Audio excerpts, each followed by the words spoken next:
ரவுடின்னு சொல்றா, ரவுடி எல்லாம் அழகா இருக்காங்க. இல்ல புள்ளிங்கோ ஆயிட்டு. ஆமா, என்னமோ புள்ளிங்கன்றாங்க, அது நம்ம ஒண்ணும் தெரியல. இல்ல நானும் சொல்றேன், ஏன் அப்படி இருக்கீங்க?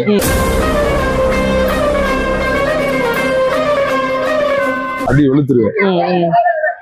அவனை அடிக்கிறேன், அப்படியே அட்டென்ஷன் பொசிஷன்ல நிக்கிறான். அழுகவே இல்லை, ஒரு சொட்டு கண்ணீர் வரல.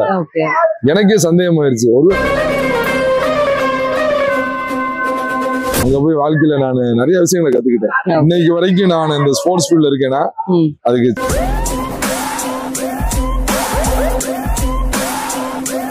நான் வந்து தனிமைதான் எனக்கு வாழ்க்கையில வந்து நம்ம என்னதான் எத்தனையோ கூட பிறந்திருந்தாலும் நண்பரோட இருந்தாலும் கடைசி வந்து முடிகிற இடம்.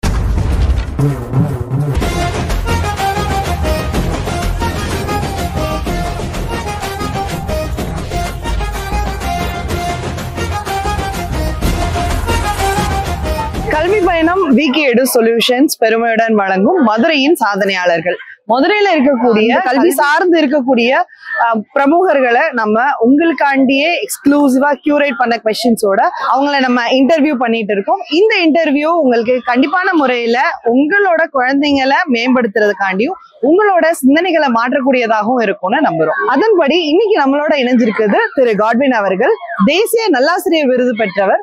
நமக்கு உடற்பயிற்சி சம்பந்தமான கேள்விகளும் அதே சமயம் குழந்தைங்களுக்கு உடற்பயிற்சி எவ்வளவு தூரம் முக்கியம், மதிப்பெண்ணை கூட்டுறதுக்கு எவ்வளவு தூரம் சப்போர்ட் பண்ணும், மதிப்பெண் மட்டுமே குழந்தைங்களுக்கு போதுமா, இப்படியான பல கேள்விகள் உங்க மனசுக்குள்ள வரும். அதுக்கான விடைகளை அவர்கிட்ட கேட்டு தெரிஞ்சுக்கலாம்.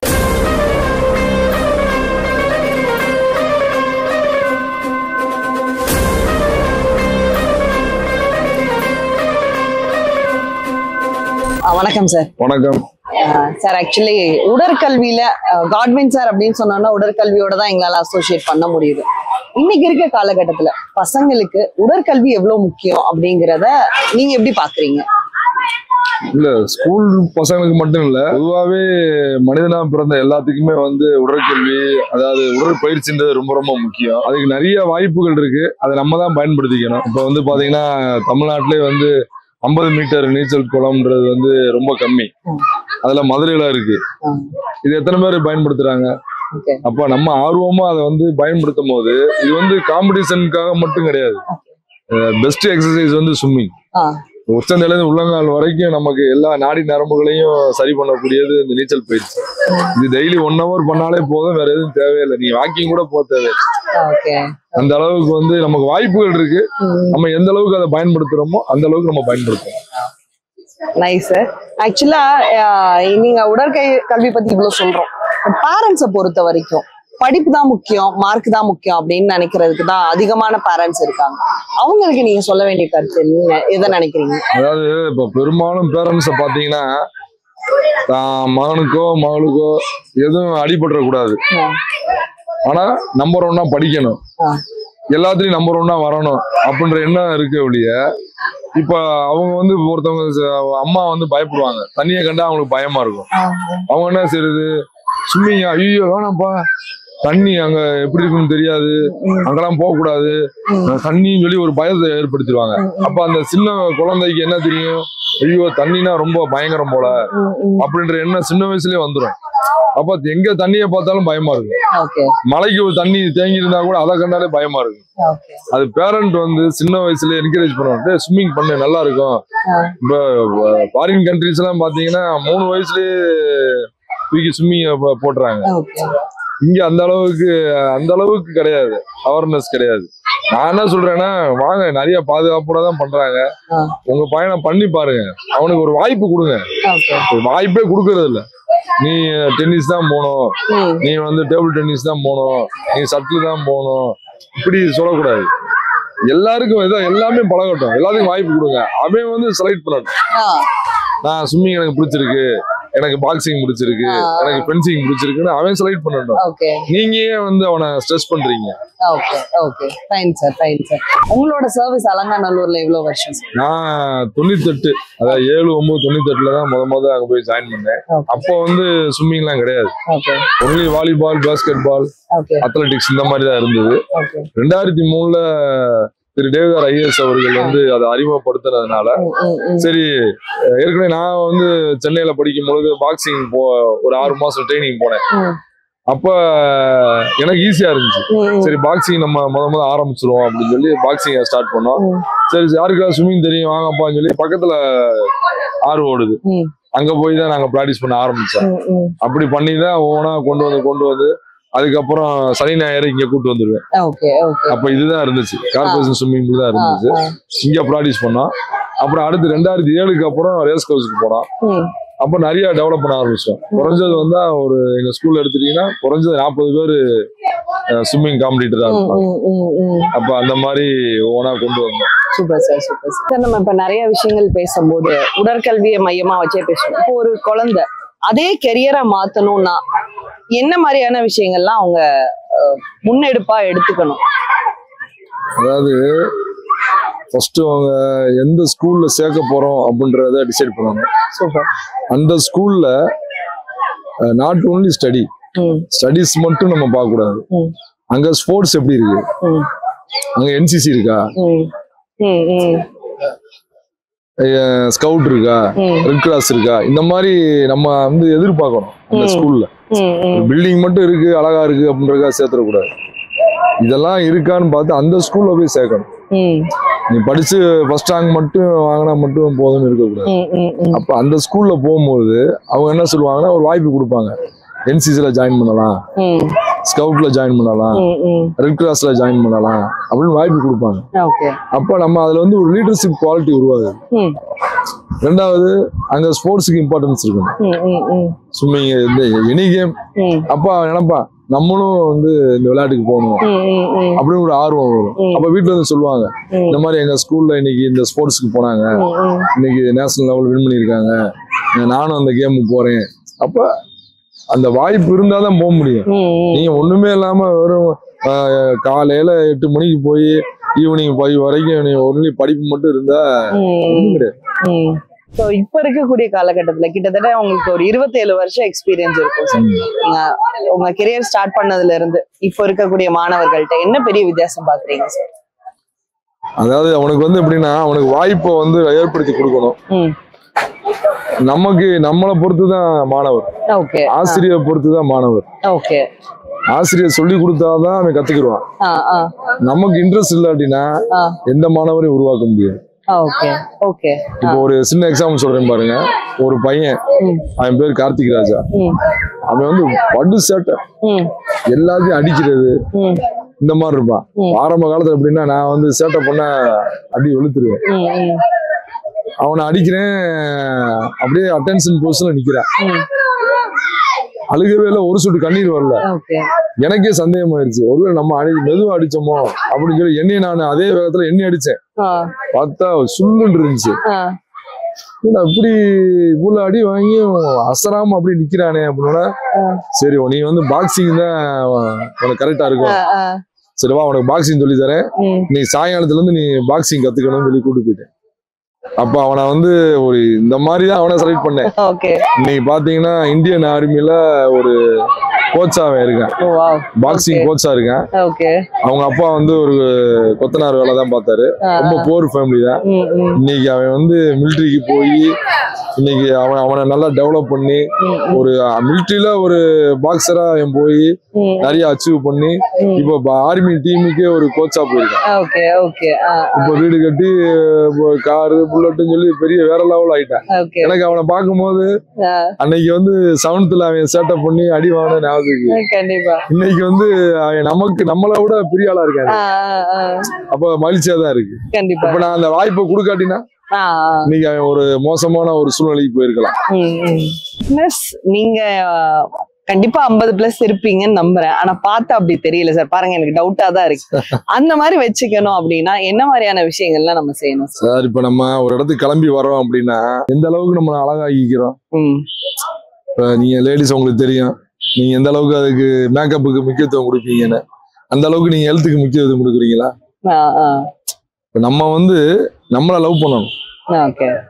மத்தவங்கள லவ் பண்றோமோ இல்லையோ நம்மள லவ் பண்ணணும். கண்டிப்பா. அப்ப நமக்கு வந்து எப்படி இருக்கும், நம்ம உடம்பு ஹெல்த் எப்படி இருக்கு, அதுதான் முக்கியம். இன்டர்னல் ஆர்கன்ஸ் எல்லாம் எப்படி இருக்கு அதுதான் பார்க்கணும். நம்ம வெளி தோற்றத்தை மட்டும் நல்லா ட்ரெஸ் பண்றோம், நம்ம அப்படி இருக்கோம் அப்படி பார்க்க கூடாது. இன்னைக்கு நான் வந்து இப்ப நீங்க கூப்பிட்டீங்க, கூப்பிட்டோன்னே எனக்கு வந்து நான் டெய்லி இப்ப ரன்னிங் வாக்கிங் ஜிம்முக்கெல்லாம் போறது உண்டு. இப்ப நான் ஐயோ நீங்க போக முடியாம போயிருமோ அப்படி நினைச்சிட்டு இருந்தேன். இப்ப வீட்லயே நான் வந்து தம்பிள்ஸ் பிளேட் எல்லாம் வாங்கி வச்சிருக்கேன். இப்ப அரை மணி நேரம் அதுதான் நான் டைம் வந்து ஒரு அரை மணி நேரம் கூட சொன்னது.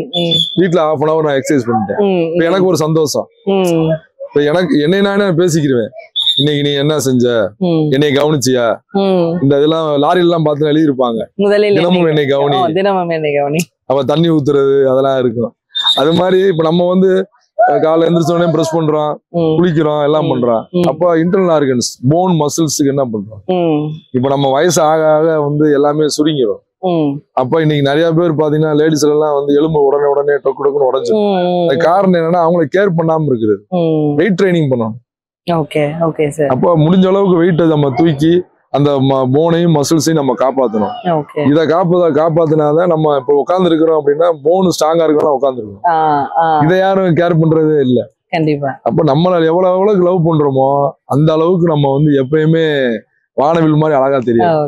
சார் உங்களோட ரொட்டீன் சொல்லுங்க சார். நம்ம நிறைய பேசியிருக்கோம், பட் உங்க ரொட்டீன் இருந்தா பாக்குற நிறைய பேருக்கு அது யூஸ்ஃபுல்லா இருக்கும் சார். இல்ல இப்ப நான் வந்து இப்ப நானே இப்ப ஸ்கூல்ல வந்து டைம் டேபிள் கொடுக்குறாங்கல்ல, அது மாதிரி எனக்கு நான் ஒரு டைம் டேபிள் போட்டுக்கிட்டேன். 8 மணி நேரம் ஸ்கூல்ல இருக்கோம், 8 மணி நேரம் தூங்குறோம். ஆக்சுவலா 8 மணி நேரம் தூங்குறது இல்ல, 6 மணி நேரம் தான் தூங்குறோம். ஆக்சுவலா 7 மணி நேரம் தூங்கணும். மீதி 8 மணி நேரம் என்ன செய்யறோம்? 8 வாழ்க்கையை பிரிச்சுன்னு சொல்றாங்களே, அந்த மாதிரி டைம் 8 பிரிச்சுக்கணும். 3 24. அப்ப 8 மணி நேரம் வேலை, 8 மணி நேரம் தூக்கம். இந்த 8 மணி நேரம் என்ன பண்றோம்? அப்ப நான் பார்க்கும்போது நான் காலையில 5ல இருந்து 5:30 எந்திரிச்சிருவேன். எந்திரிச்சுட்டு ப்ரெஸ் அப் பண்ணிட்டு நேரா கிரவுண்டுக்கு போவேன். போய் ஒரு 4 ரவுண்டு வாக்கிங், 3 ரவுண்டு ஜாக்கிங் போயிட்டு எனக்கு தெரிஞ்ச எக்ஸசைஸ் ஃபுல்லா பண்ணுவேன். பண்ணிட்டு ஜிம்ல போய் ரொம்ப ஹெவியாலாம் பண்றது இல்ல, லைட்டா முக்கியமா வந்து நீக்கி பண்ணுவேன். இந்த நீ ஜாயிண்ட்டுக்கு ஸ்ட்ரென்தன் பண்றதுக்காக வெயிட் ட்ரைனிங் பண்ணுவேன். அப்புறம் சின்ன சின்ன பயிற்சிகள் தம்பிள்ஸ் வச்சு பண்றது, அப்புறம் வெயிட்டை தூக்குறது, ஆர்ம்ஸ் ஷோல்டரு, இந்த மாதிரி லைட்டா தான் பண்ணுவேன். பண்ணிட்டு அப்படியே வந்துடுவேன். நான் நிறைய கொஞ்சம் புக்கு படிக்கிற பழக்கம் உண்டு எனக்கு சின்ன வயசுல இருந்து. புத்தகம் எடுத்து எல்லாத்தையும் உடனே படிச்சு முடிக்கிறதுல ஏதாவது ஒரு 2 டாபிக் படிப்பேன், அதை படிச்சு வச்சுக்கிடுவேன். அதே மாதிரி வாட்ஸ்அப்ல வர எனக்கு பிடிச்சமான விஷயங்களை ஃபுல்லா பார்ப்பேன். படிச்சு எதா இருந்தா அதை எடுத்துக்கிறது. ஒரு கடைக்கு போறோம் அப்படின்னா நான் கடைக்கு போய் பொருளை மட்டும் வாங்கிட்டு வர மாட்டேன், அந்த கடையை சுத்தி பார்ப்பேன் எனக்கு ஏதாவது தேவைப்படுதான்னு. அப்படிதான் ஒரு கடைக்கு போகும்போது எல்லாருமே இப்படிதான் பார்ப்போம். இவர் இதுக்கு மேல ஒட்டி இருந்தாரு, நான் சும்மா யதார்த்தமா திரும்பி இப்படி மேல பார்த்தேன். ஏதாவது ஒன்றை செய்து கொண்டே இரு, எப்போது வேண்டுமானாலும் உலக புகழ் பெறலாம் அப்படின்ற வார்த்தை இருந்துச்சு. எனக்கு அந்த கடையில வந்து முந்திரி பருப்பு வாங்க போனேன். ஆனா எனக்கு அது வாழ்க்கையில பெரிய ஒரு விஷயமா தெரிஞ்சது. அப்ப நான் அவர்கிட்ட கடைக்காட்ட சொன்னேன், சார் ஒரு அருமையான வார்த்தையை வந்து எல்லாரும் பாக்குற மாதிரி எழுதி போடுங்க சார், இதை போய் இப்படி போட்டிருக்கீங்க அப்படின்னு. அந்த மாதிரி எனக்கு என்னென்ன தேவையோ உடனே எடுத்துருவேன், உடனே போட்டோ எடுத்துருவேன். அதை எடுத்து வச்சுக்கிட்டு பின்னாடி நான் எங்கேயாவது சொல்லணுமோ அதை பயன்படுத்திக்கிறது. கண்டதையும் சாப்பிட மாட்டேன், எது நல்லதோ அந்த இதை தான் சாப்பிடுவேன். ஃப்ரீயா கொடுக்குறேன்றதுக்காக கொடுங்கன்னு வாங்கி சாப்பிடுறது இல்லை, வேணான்னு அவாய்ட் பண்ணிடுவேன். பெரும்பாலும் நான் வந்து சுகர் யூஸ் பண்றது இல்லை. ஒரு ஜூஸ் கடைக்கு போனாலும் சுகர் ஐஸ் அவாய்ட் பண்ணிடுவேன். எனக்காவது வேற வழி இல்லை, ஒரு ஃப்ரெண்ட்ஸோட போறோம் டீ குடிக்கிறோம் அப்படின்னாலும் அங்கேயும் வந்து ஜீனி வேணான்றது. எனக்கு சுகர்லாம் கிடையாது, இருந்தாலும் நான் என்னைய அப்படி பண்ணிக்கிறது, எல்லாமே அளவோட வச்சுக்கிறது. நமக்கு தெரிஞ்சு போச்சு இதெல்லாம் வந்து தீங்கானது அப்படின்னு, அதை நம்ம குறைச்சிக்கிறோம் அப்படின்னு. அதனால ஆவியில வேகக்கூடிய உணவுகளை அதிகமா சாப்பிடுறது, பழங்கள் நிறைய சாப்பிடுவேன், அதே பழக்கம் வச்சிருக்கேன். அவ்வளவுதான். எனக்கு மனசுக்கு எங்க சந்தோஷமா இருக்கோ அங்கதான் இருப்பேன். நான் நெகட்டிவா இருக்குன்னு இடத்துல இருக்க மாட்டேன், பாசிட்டிவ் வைப்ரேஷன் உள்ள இடத்துலதான் இருப்பேன். அந்த நபர்களோட தான் நான் பழகிறது உண்டு. பெரும்பாலும் நான் வந்து தனிமையை தான் எனக்கு வாழ்க்கையில வந்து நம்ம என்னதான் எத்தனையோ கூட பிறந்திருந்தாலும் நண்பரோட இருந்தாலும் கடைசி வந்து முடிகிற இடம் தனிமை. அதனால இப்பயே தனிமையை பழகிக்கிறது நல்லது. சிறப்பு சிறப்பு. நீங்க சொல்லும் போது சொன்னீங்க புக்ஸ் நிறைய படிப்பீங்க. கடைசியா நீங்க படிச்ச புக் என்ன சார்? கடைசியா வந்து நான் படிச்சது வந்து சாதனை பெண்கள்னு சொல்லி இப்போ முந்தா நேரத்து தான் அந்த புத்தக நார்வேல நடந்த புத்தக கண்காட்சியில வாங்கினேன். யார் யாரு சாதனை பண்ணியிருக்கா இந்திய அளவுல அப்படின்னு அதான் படிச்சேன். அதுதான் முதல் நேரத்து படிச்சது அதுதான். நீங்க படிச்ச புத்தகத்துல மாணவர்களுக்கு நீங்க ஏதாவது ஒரு புத்தகத்தை சஜஸ்ட் பண்ணணும்னா எதை பண்ணுவீங்க? அதாவது தன்னம்பிக்கை நிறைந்த புத்தகம் நிறைய இருக்கு. இப்ப நீங்களும் IAS ஆகலாம் அப்படின்னு சொல்லி நம்மளுடைய ஒரு நண்பர் தான் அவரு, தினமலர்ல இருக்காரு, chief editor Rameshkumar sir. IAS IPS பத்தி பேட்டி எடுத்து போட்டிருக்காரு. அது அதை எடுத்து அதை படிச்சாங்கன்னா மாணவர்கள் அதை படிக்கலாம். இப்ப IAS ஆகணும் IPS ஆகணும்னு நினைக்கிறாங்க அப்படின்னா அந்த புத்தகங்களை அவங்க படிச்சாங்கன்னா அவங்களுக்கு ரொம்ப வழிகாட்டியா இருக்கும். இன்னைக்கு டாப் நம்பர் 1 இருக்கக்கூடிய IAS IPS பத்தி அவர் பேட்டி எடுத்து அதை எழுதியிருக்காரு. அதை நீங்க வாங்கி படிக்கலாம். கண்டிப்பா. Super sir. நீங்க சொன்னீங்க நல்ல குட் வைப்ரேஷன் இருக்கிற இடத்துலதான் நான் அதிகம் இருப்பேன்னு சொன்னீங்க. சோ இன்னைக்கு எங்களோட எல்லாம் நீங்க இருந்திருக்கீங்கன்னு நினைக்கும் போது நாங்களும் ஒரு குட் வைப்ரேஷன் கொடுத்திருக்கோன்ற சந்தோஷம் இருக்கு. So thank you so much sir. உங்களோட இவ்வளவு நேரம் டைமையும் இவ்வளவு நிறைய உங்களோட எக்ஸ்பீரியன்ஸ் 27 வருஷம் எக்ஸ்பீரியன்ஸ் அதுல நீங்க கடந்து வந்த விஷயங்கள் அதுல என்னென்ன மாதிரியான விஷயங்கள் உங்களை இந்த அளவு அழகா செதுக்கி இருக்கு அப்படிங்கறத எங்களோட ஷேர் பண்ணதுக்கு ரொம்ப ரொம்ப நன்றி. ரொம்ப நன்றி. எனக்கு இந்த வாய்ப்பை கொடுத்ததுக்கு ரொம்ப நன்றி. நான் எல்லா இடத்தையும் சொல்றது ஒரு விஷயம் தான். அதாவது வாய்ப்பு ஒரு முறை தான் வரும். வாய்ப்பு உன்னை தேடி வந்தால் நீ அதிர்ஷ்டசாலி, வாய்ப்பை நீ தேடி சென்றால் புத்திசாலி, வந்த வாய்ப்பை தவற விட்டால் நீ ஏமாளி, உனக்கு வாய்ப்பே வரவில்லை என்றால் நீ ஒரு கோமாளி. நம்ம வாழ்க்கையில கோமாளியா இருக்கக்கூடாது. வந்த வாய்ப்பை பயன்படுத்திக்கிட்டு நான் மிகப்பெரிய ஒரு சாதனையாளர் அப்படின்றத இந்த உலகத்துல பதிவு செய்யணும். வரிசையா ஒருத்தரா இந்த உலகத்தை விட்டு போக போறோம். அது வந்து உறுதி, அதை ஒண்ணுமே மாற்ற முடியாது. தடம் பார்த்து நடப்பவர்கள் சாதாரண மனிதர்கள், தடம் பதிப்பவர்கள் மாமனிதர்கள். நீங்க உலகத்துல வந்து ஒரு சாதாரண மனுஷனா இருந்துட்டு போகணும்னு நினைக்கிறீங்களா, இல்ல இவங்களை போல தடம் பதிக்கக்கூடிய மிகப்பெரிய மாமனிதர்களா இருக்கு நினைக்கிறீங்கன்ற நீங்க முடிவு பண்ணுங்க. நன்றி, வணக்கம்.